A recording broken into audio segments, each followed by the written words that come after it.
Okay, so in this video we are going to go over the proof of finding the derivative for inverse tangent.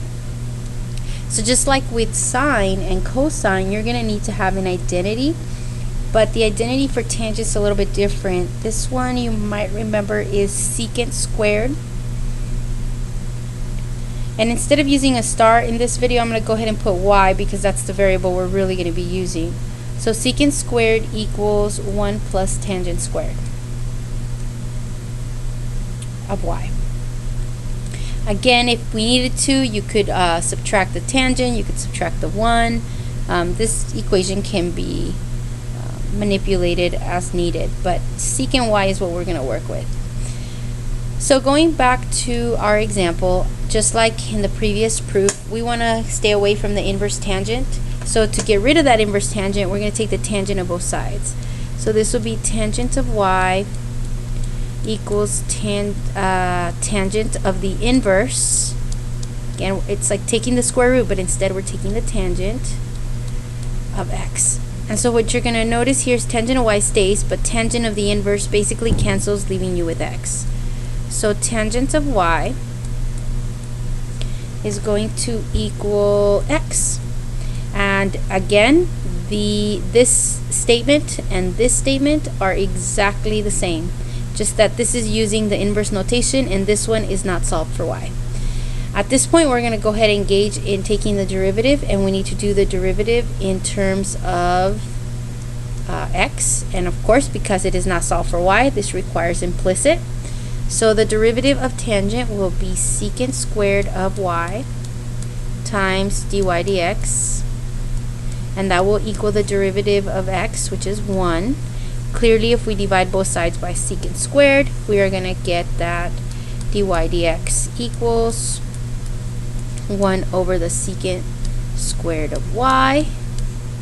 And we don't want to leave it in terms of y, so we go back and use the identity that I mentioned. Okay, and we are going to replace secant squared with 1 plus tangent squared of y. Keeping in mind that a while back we stated that tangent of y equaled x. So where you see this tangent of y, you're going to replace it with x, giving you 1 over 1 plus x squared. A little simpler than before. So again, in your foldables, when you're going to record it, we're going to put in general the derivative in terms of x of the inverse tangent of u meaning any function, could be 2x, 5x, 3x squared, whatever, will be 1 over 1 plus u squared times the derivative of the inside u because of chain rule, du dx. So to show you a quick example, and again, this is what we're going to focus on in class, but let's say that we had to take the derivative, of y equals inverse tangent of 6x squared. Alright, the result will be 1 over 1 plus 6x squared. That's what's inside. The whole thing has to get squared times the derivative of the inside, which is 36x.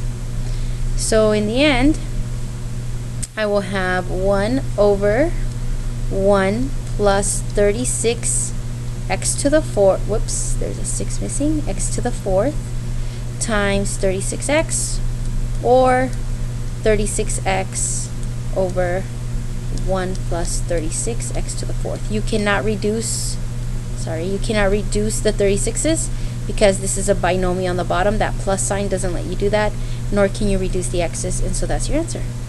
Alright, so that's an example and a proof of inverse tangent.